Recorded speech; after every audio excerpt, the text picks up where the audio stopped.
Pinjol yang menghubungi di luar Kondar sampai ke HRD kantor. Itu yang paling banyak sekarang dilaporkan oleh teman-teman semuanya, terutama ini banyak juga dari Shopee. Yang mana Shopee menghubungi di luar Kondar, bahkan nomor orang-orang yang sempat diisikan pulsa. Dan habis itu ada juga teman-teman yang menyampaikan sama saya bahwasannya ada juga pinjol-pinjol legal yang sengaja menghubungi HRD tempat dia bekerja. Apa yang harus dilakukan dan apakah ini diperbolehkan?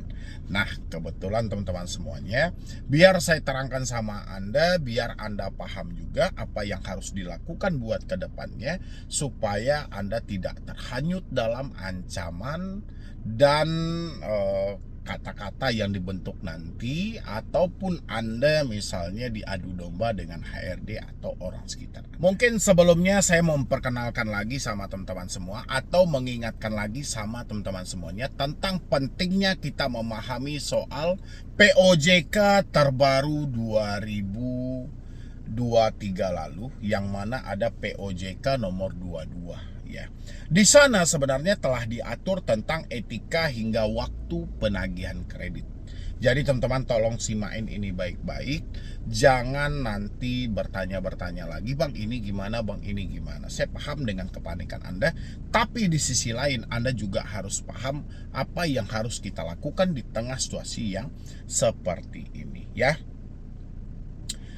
Jakarta, Otoritas Jasa Keuangan OJK telah mengeluarkan peraturan POJK nomor 22 tahun 2023 tentang perlindungan konsumen dan masyarakat di sektor jasa keuangan, yang di dalamnya juga mengatur etika serta waktu penagihan kredit.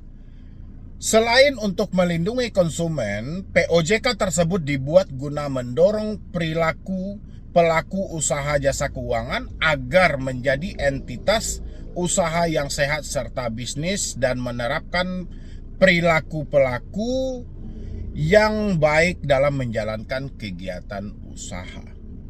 Saya yakin kedua hal tersebut tidak dapat dipisahkan dengan menerapkan prinsip perilaku pasar. Maka akan semakin mendorong pertumbuhan bisnis yang sehat karena makin kuatnya kepercayaan konsumen, kata Kepala Eksekutif Perilaku Pelaku Usaha Jasa Keuangan, Edukasi Pelindung Konsumen OJK, Friderika Widayasari Dewi atau akrab disapa dengan Kiki di Jakarta. Dalam pasal 62 ayat 1 POJK nomor 22 tahun 2023 tertulis bahwa PUJK wajib memastikan penagihan kredit atau pembiayaan kepada konsumen dilaksanakan sesuai dengan norma-norma yang berlaku di masyarakat dengan ketentuan peraturan perundang-undangan. Dalam ayat 2, OJK mengatur PUJK agar tidak menggunakan cara ancaman, kekerasan, atau tindakan yang bersifat mempermalukan konsumen. Selain itu, waktu penagihan hanya diperbolehkan pada Senin sampai Sabtu di luar hari libur nasional serta pukul 8 sampai jam 8 malam. Udah paham teman-teman semuanya? Di sini telah disampaikan OJK mengatur PUJK agar tidak menggunakan cara ancaman. Oke, cara ancaman, kekerasan atau tindakan yang sifat mempermalukan konsumen. Nah, dari sini sesuai dengan pasal 62 ayat 1 POJK nomor 22 tahun 2023, karena OJK telah menyampaikan di dalam isinya itu adalah tidak menggunakan cara ancaman atau tindakan yang sifatnya mempermalukan. Pertanyaan saya buat teman-teman semuanya, silahkan teman-teman jawab sendiri ya. Apakah dengan pinjol itu menghubungi di luar dari kontak darurat itu bagian dari penagihan biasa atau mempermalukan? Coba yang sifatnya mempermalukan ini menyebarluaskan informasi si debitur yang berhutang kepada orang di luar dari konsumen tersebut. Nah, jawab buat teman-teman semuanya ya. Habis itu menggunakan cara ancaman, baik itu kekerasan fisik maupun verbal, itu juga diatur. Ya, dan pinjol juga cuman diperbolehkan melakukan penagihan Senin sampai Sabtu di luar hari libur nasional. Oke. Habis itu pada hari Senin sampai dengan Sabtu di luar hari libur nasional dari pukul 8 sampai pukul 8 malam, dari 8 pagi sampai 8 malam, waktu setempat dan sesuai dengan ketentuan peraturan perundang-undangan, tulis POJK pasal 62 ayat 2 huruf F dan G. Penagihan kredit juga hanya dapat dilakukan sesuai dengan alamat penagihan dan domisili konsumen. Jadi tidak ada ceritanya debt collector melakukan penagihan ke kantor. Tidak ada ceritanya debt collector menagih ke tempat Anda nongkrong. Karena sesuai dengan POJK itu hanya dapat dilakukan dengan alamat penagihan dan domisili konsumen. Di luar dari itu nggak ada toleransi. Yang paling sering mendatangi Anda pinjol-pinjol apa ke kantor? Isi dalam kolom komentar dan Anda pahami POJK nomor 22 tahun 2023. Ya.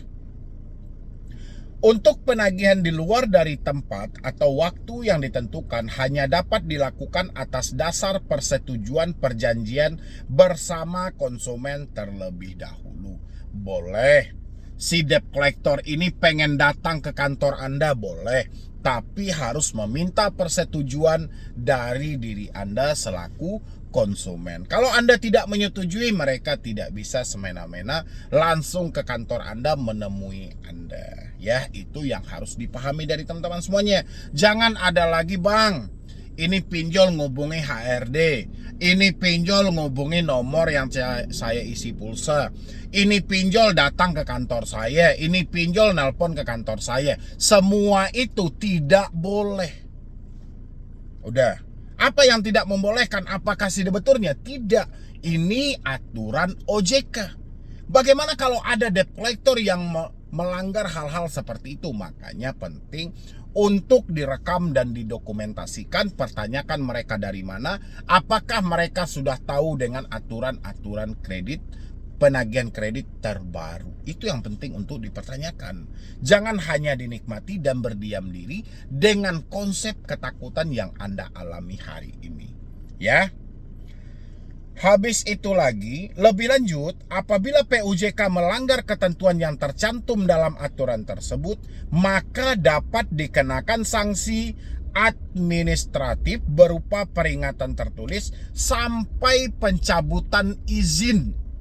Ya, nah sekarang kalau sudah ada aturan-aturan seperti ini, apa tindakan yang harus kita lakukan sebagai konsumen? Mencari bukti-bukti tersebut. Kalau memang dia menghubungi di luar kondar, simpan bukti yang ada. Habis itu kita laporkan kepada otoritas jasa keuangan sesuai dengan bukti yang kita miliki. Jelaskan nama aplikasinya. Apakah ini dilakukan Shopee yang selalu Anda pertanyakan hari ini, yang selalu menghubungi di luar kondar? Apakah itu dilakukan oleh Tunaiku yang selalu menghubungi kantor dan mendatangi kantor? Apakah ini dilakukan oleh Kredivo atau Aku Laku? Yang jelas ada buktinya. Di sini OJK menyampaikan lebih lanjut, apabila PUJK ini adalah pelaku usaha jasa keuangan. Siapa itu? Pinjol tadi. Ya, itu ya teman-teman semuanya. Kalau dia melanggar ketentuan yang tercantum dalam aturan tersebut, maka dapat dikenakan sanksi administratif berupa peringatan tertulis sampai pencabutan izin usaha oleh OJK. Ya, tinggal kita nanti bagaimana kita membuktikan hal ini, kita serahkan kepada OJK dan kita lihat apakah OJK benar-benar dalam ucapan tersebut, ya. Habis itu lagi, adapun POJK nomor 22 tahun 2023, Undang-Undang nomor 4 tahun 2023 tentang Undang-Undang P2SK dan mengganti POJK nomor 6 garis miring POJK titik 07 2022 tentang perlindungan konsumen dan masyarakat di sektor jasa keuangan serta menyempurnakan beberapa POJK lainnya. OJK mengapresiasi berbagai masukan dalam penyusunan POJK nomor 22 tahun 2023 kepada para pemangku kepentingan terkait baik Asosiasi Industri Jasa Keuangan hingga PUJK. Nah, jadi kurang lebih seperti itu teman-teman semuanya. Kalau misalnya masih ada nanti Anda temukan nih si Oren Bang Shopee Bang, es pinjam bang, aku laku bang, kredivo dan segala macam. Menghubungi perusahaan saya. Buktinya mana? Buktinya apa aja, bisa berupa rekaman boleh, atau debt collector yang datang itu wajib Anda videokan, biar kita tahu dia tahu nggak aturannya. Apakah sebelumnya dia sudah meminta izin sama Anda untuk menemui Anda di kantor? Kalau tidak, berarti mereka telah melanggar. Kita sebagai debitur harus paham mana aturan, dan aturan ini bukan berarti untuk kita berlindung di balik aturan itu untuk tidak membayar, tidak, supaya debt collector benar-benar paham mana yang diperbolehkan dan mana yang tidak. Ya, sampai di sini ada teman-teman yang tidak mengerti tentang hal itu, isi di dalam kolom komentar. Nanti untuk POJK-nya, POJK 22 tahun 2023. Ya, jadi sekian dulu dari saya, Medi Broni. Wassalam dan segala macam. Kita nggak percaya gitu loh. Karena setiap hari kita mendapatkan promosi SMS, promosi pinjol. Jadi kita nggak percaya. Jadi usahakan, pertama mungkin Anda mereset HP dulu, habis itu mengganti nomor dengan nick yang berbeda. Bisa Anda pakai nick saudara, nick anak, atau siapa. Ya. Dan habis itu yang terakhir, buat teman-teman semuanya, polemik tentang pinjaman online atau pindar resmi OJK ini belum berakhir antara si debitur yang telat bayar dengan si debt collector yang melakukan upaya penagihan untuk mengambil kembali uang perusahaan mereka yang belum terbayarkan oleh si debitur yang telat tadi. Nah, ini menarik ini untuk kita bahas teman-teman semuanya. Terutama teman-teman yang masih mengalami ketidakmampuan, ketidaksanggupan dalam membalikkan dana pinjol karena real keadaan yang tidak memungkinkan lagi. Mungkin segala upaya telah teman-teman lakukan, kita apa boleh buat ya. Fakta hidup yang mengantarkan bahwa ini tidak bisa dilanjutkan. Fakta hidup yang menyuruh bahwa Anda harus berhenti membayar. Ya, kita apa boleh buat gitu loh. Tapi yang tidak disuka oleh si debitur adalah soal penagihan pinjol yang terkadang meracuni pemikiran mereka. Tak jarang penagihan yang dilontarkan oleh pinjol selalu membuahkan hasil keburukan untuk si debitur mereka yang mengalami telat bayar tadi. Apa keburukan yang akan mereka dapat? Pertama, mungkin mereka akan stres berkepanjangan, panik berkepanjangan, sehingga tidak ada hal-hal positif dalam pemikiran mereka. Yang kedua, mereka akan melakukan tindakan-tindakan yang merugikan diri mereka sendiri. Salah satunya dengan cara gali lubang, tutup lubang, bahkan ya sampai nekat menggadaikan aset-aset yang ada untuk menutupi hal itu supaya tidak dilakukan penagihan oleh debt collector. Yang ketiga adalah terkadang juga si debitur nekat melakukan tindakan-tindakan pidana seperti berita-berita yang sudah berkeliaran yang ada di media sosial. Oke. Sebenarnya apa yang harus kita lakukan di tengah situasi yang seperti ini? Mengingat pertama, si debitur sudah menyampaikan ketidakmampuan. Ya, apakah cukup dengan si debitur menyampaikan ketidakmampuan saja? Otomatis kan tidak. Si pinjol tidak bisa terima dong kalau alasannya hanya semata ketidakmampuan. Padahal si pinjol memberikan dana ini bukan bantuan sosial. Ya, melainkan ini adalah pinjaman yang akan dikembalikan lagi. Tapi keadaan berkata lain. Memang di awal nawaitu semuanya sama-sama baik.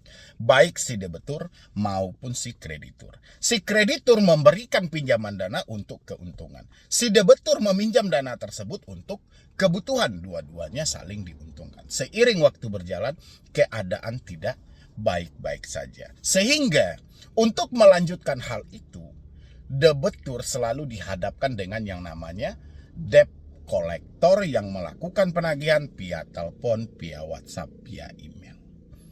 Tiga hal ini adalah sumber yang selalu dipakai oleh debt collector untuk menghubungi si nasabah. Ada juga yang menghubungi melalui media sosial, akun Gojek, dan lain sebagainya. Tapi kebanyakan mereka hanya berkekuatan untuk menghubungi ini adalah di telepon, di WhatsApp, dan di email. Apa yang terjadi ketika hal ini dipertemukan antara si debitur dan si debt collector? Terjadi kekacauan. Ya, si debitur tidak bisa terima dengan hal itu, si debt collector terus menghajar di posisi itu. Apa yang tidak bisa diterima? Penyebaran data, menyebarluaskan informasi, melakukan penagihan kepada di luar dari si konsumen. Habis itu melakukan tindakan-tindakan intimidasi dan ucapan-ucapan kasar. Seringkali si debitur ditumbangkan dengan kata-kata seperti ini. Kalau untuk dampaknya seperti yang saya sampaikan tadi. Apa dampak dari semua ini? Yaitu tadi, gali lubang tutup lubang, jual-jual aset, habis itu melakukan tindakan-tindakan pidana. Apa sebenarnya yang harus kita lakukan di tengah situasi ini, Bang? Nah, ini buat teman-teman semuanya tolong dicatat. Sekarang kita itu sudah pertengahan tahun. Di pertengahan tahun itu pengejaran target tidak bisa dihentikan. Ini menyangkut perpanjangan waktu dari si debt collector juga. Kalau dia tidak mencapai target sebagaimana yang telah ditekankan oleh pinjol kepada mereka, kemungkinan besar mereka akan resign atau mereka dipecat dari pekerjaan mereka. Ya, kalau mereka misalnya juga membiarkan hal ini terjadi, masa depan mereka juga suram. Makanya debt collector mengikuti segala instruksi yang diberikan oleh pinjol untuk melakukan penagihan. Dan apa yang harus kita lakukan juga kita sebagai debitur, kita tanyakan ke diri kita. Kita tidak mampu bayar ini karena fakta apa nih? Apakah memang sengaja tidak mau membayarkan atau memang keadaan yang sudah tidak memungkinkan? Kalau kita tahu bahwa ini adalah keadaan yang sudah tidak memungkinkan, selama ini mungkin kita sudah berjuang, kita sudah mencoba untuk mencarikan talangan-talangan dana, alhasil rezeki belum berpihak kepada kita. Step awal yang harus Anda lakukan adalah memutus 3 komunikasi tadi. Telepon, WhatsApp, email. Tapi ingat, ini bukan untuk lari dari hutang. Tapi lebih kepada penyelamatan untuk pemikiran Anda supaya jangan membaca dulu kata-kata yang mereka lontarkan. Ya, seperti yang saya sampaikan tadi. Kata-kata yang dilontarkan itu berefek sangat buruk gitu loh. Ya, bahkan resiko-resikonya seperti yang saya sampaikan tadi buat teman-teman semuanya. Makanya alangkah baiknya teleponnya diganti, WhatsApp-nya dihapus, emailnya diganti. Banyak orang yang bertanya kepada saya, dia telah melakukan hal itu. Tapi debt collector tetap mengetahui nomor si debitur tersebut. Ya, apakah mereka sudah melakukan penyadapan melalui email? Nah, teman-teman nggak usah terlalu jauh dulu berpikir hal-hal yang tidak-tidak, malah itu mengganggu lagi gitu loh. Ketika Anda mengganti nomor, menghapus WhatsApp, mengganti email, Anda merinset nggak HP ini ke dalam pabrik? Oh belum misalnya, coba dirinset dulu. Ya, kemungkinan terbesar karena Anda tidak merinset, aplikasinya masih terpasang di handphone Anda. Atau sistemnya masih berjalan di handphone Anda. Ini kemungkinan juga. Kemungkinan untuk kedua, kenapa debt collector itu masih tahu nomor kita setelah kita ganti kartu? Ada juga Anda yang mendaftar nomor tersebut melalui NIK yang sama.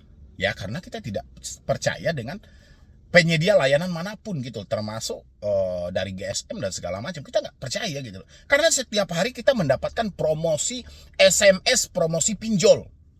Jadi kita nggak percaya. Jadi usahakan pertama mungkin Anda merinset HP dulu, habis itu mengganti nomor dengan NIK yang berbeda. Bisa Anda pakai NIK saudara, NIK anak atau siapa. Ya. Dan habis itu yang terakhir buat teman-teman semuanya, jangan bagikan nomor baru Anda kepada teman-teman Anda. Biasanya kebocoran ini juga terjadi pada teman Anda, karena teman yang menjadi lawan ini kan terkadang dia serigala berbulu domba, ini kan nggak bisa terlihat.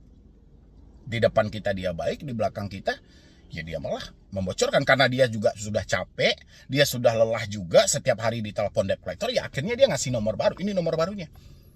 Ya, tolong teman-teman semuanya ketika sudah mempunyai nomor baru, bagikan kepada orang-orang yang Anda percaya aja dulu untuk sementara waktu. Ya, untuk sementara waktu aja gitu loh. Ya, supaya Anda tidak berasumsi bahwa handphone Anda ini telah disadap melalui email.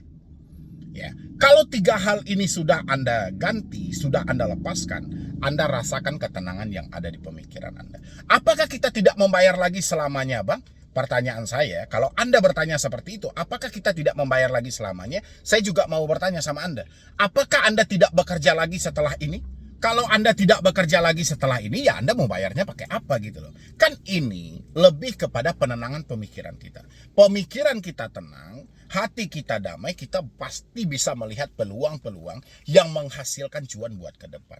Kalau pemikiran kita hanya dihantui dengan katanya dan katanya setiap hari, kapan waktunya kita mau bekerja dan berusaha? Jadi kalau teman-teman menyampaikan dengan kita mengganti nomor ini kita untuk tidak bayar lagi selamanya, ya tanya aja ke diri Anda, apakah setelah ini Anda tidak mau bekerja atau berusaha lagi? Kalau Anda masih mau bekerja dan berusaha, otomatis ada rezeki. Anda dapat rezeki. Sisihkan sebagian rezekimu, nanti negosiasi. Kalau rezeki saya nggak ada juga, Bang. Ya kalau hanya sebatas untuk memenuhi kebutuhannya, kita apa boleh buat. Ada risiko yang menanti. Apa risikonya? Nama kita akan tercatat dalam skor kredit bermasalah. Persiapkan diri Anda untuk hal itu. Apa yang terjadi kalau nama kita masuk dalam skor kredit bermasalah? Atau SLIK atau BI checking ini? Kemungkinan ke depannya Anda tidak bisa meminjam lagi. Nah, sesimpel itulah resikonya kira-kira, dan Anda juga sesimpel itulah untuk menenangkan pemikiran. Semua keputusan kembali ke tangan teman-teman semuanya.